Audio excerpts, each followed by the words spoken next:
Greetings, everyone. I wanted to take a moment to explore how to find meaning in a text. And I also want to offer a disclaimer. Treat this almost like a crash course. Treat it like a cheat sheet. That's what it's meant for. It's meant for to be a cheat sheet for uncovering meaning when you're dealing with a shorter text, like a short story, a poem, or a passage from a longer work. The ideas in here apply to most of these, but not all the time.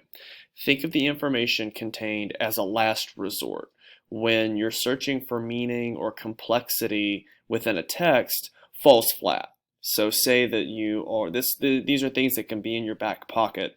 Say that you're reading a poem and you really can't find anything. Look for these things. And I think, I would hope that the majority of the time, you'll find an answer. So first and foremost, whenever you're examining poetry, or you're looking at a short story, or you're looking at a passage, it's good that you can identify literary elements and figurative language. It's good when you can identify a symbol, or it's good that you can identify imagery. That's wonderful. But if you can't communicate how that literary element gives meaning to the text, then you're in trouble. At that point, it just kind of becomes a scavenger hunt. So I found that people have no problem finding and describing a literary element, and they have no problem finding or describing a theme. But when you have to connect the two with, this connective tissue that I'm talking about, that's when it becomes difficult. And so that's our first challenge, is how does a particular image, or how does a particular symbol communicate meaning? And so whenever it comes time to do a literary analysis or an AP essay, you have to be able to do that. So case in point, The Tiger by William Blake, a poem that you've already read. He uses this image, these violent images, of course. He uses the image of God as a blacksmith, using the image of or that's a metaphor. God is, comparing God to a blacksmith is a metaphorical, but he uses images to communicate that metaphor. He uses the image of the anvil, the recurring motif of fire. He applies the fiery motif to the tiger, but also to the forge and the anvil and the hammer, as if the tiger was something that was created in a blacksmith shop.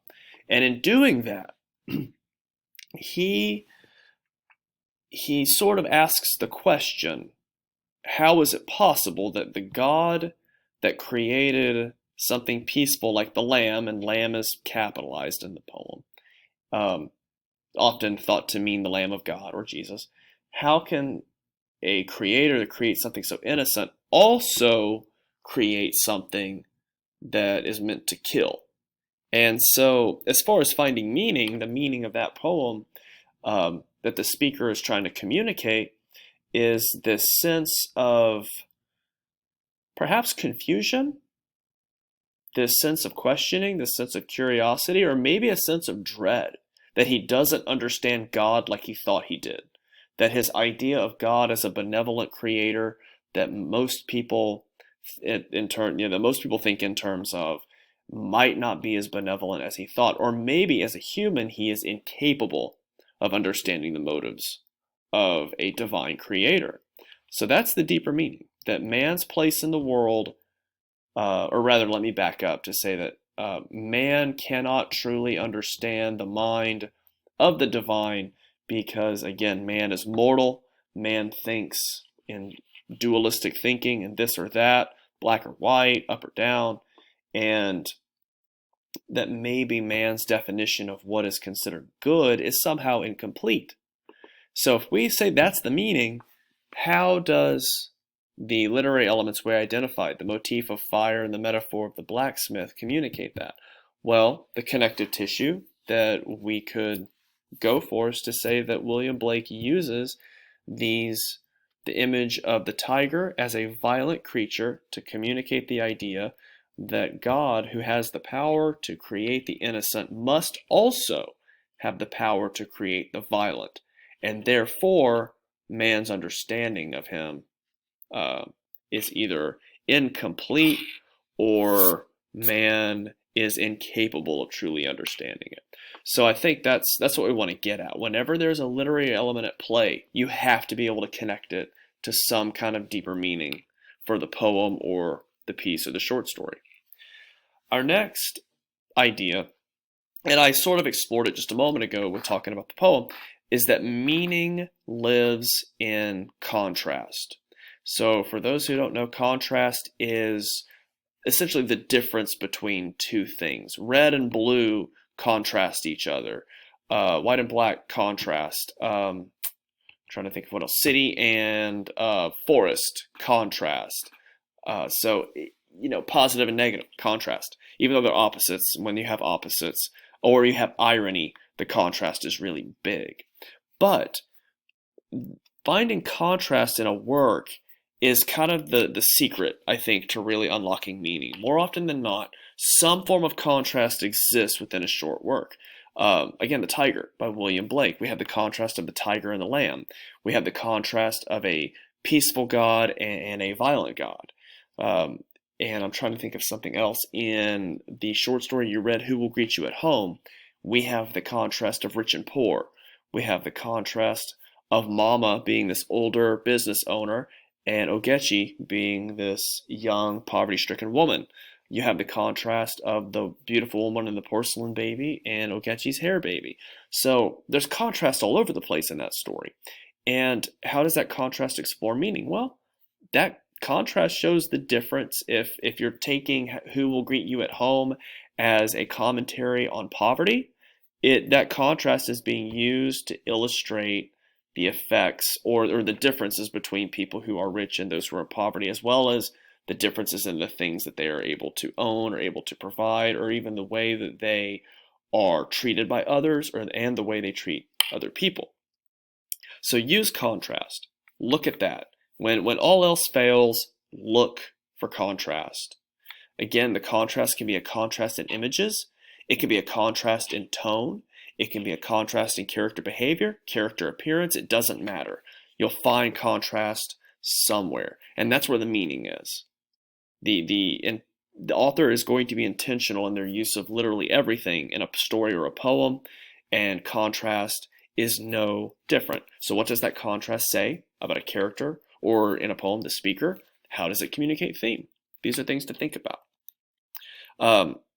On the topic of contrast, the AP exam loves, whichever one, to ask about complexity. Usually in a prompt, they'll say, how does the character's actions develop a complex perspective? Or how does it show a complex relationship? Or how is complexity developed in the story? Again, look for contrast. Contrast will provide complexity, because it is. You have two contrasting things interacting with each other. It's by nature going to be a complex relationship. In poetry, contrast similarly is known as a shift. So when you're looking at poetry, contrast manifests as a shift. So if you're reading a poem, look for the shift. A shift in tone, a shift in perspective, even a shift in theme. Then what does it say about the speaker? What does that shift say about what they're trying to communicate? What does it say about the human condition? How does that shift offer complexity to a piece? In The Tiger, there's a shift in punctuation from the first stanza and the last stanza, even though they look the same. They're essentially saying the same thing, but he shifts from a semicolon to a colon. And he goes from addressing the tiger as an outsider, not talking to it, but saying, hey, there's a tiger, tiger, tiger burning bright. Almost just calling out to it and not in a personal way. And in the last one, there's a colon. And for those who don't know, you use a colon when you're addressing someone to whom it may concern, colon. And that last stanza, that shift in punctuation, shows that he is now speaking to the tiger. So he went from talking about it to talking to it. What does that say? I'm going to let you think about that one. And then finally, since we're moving from from shift, we're going to look at theme. Easiest way to address theme is to ask yourself, what is this saying about the human condition? And what does that phrase mean? Human condition. It means what it means to be human while we're alive. And while we're alive essentially just means the time that you're living in. Sometimes there are universal statements about the human condition. Sometimes the statement is locked to a particular time and place. There are some universals about what it means to be human now and what it meant to be human in 5000 BC or 500 BC or 500 AD. But there are also some specific things about being a human then that aren't as relevant to now. So that's what it means that's what that phrase means, human condition. What does it mean to be a human while we're alive? So anyway, I think that is a good spot for me to finish. I've got about 4 minutes left on the video, but I'm going to go ahead and call it. If you have any questions, please let me know. But just remember, look for contrast, look for a shift, and ask yourself, what is this saying about the human condition? And if you keep those three things in mind, I think it gives you a very basic understanding of, or it gives you the basic tools you need to understand literature. And I don't mean basic in a negative way. I just mean that it gives you something to begin with and something to work from. And you can certainly write a reflection or an analysis with sufficient depth with just contrast, shift, or the human condition in mind.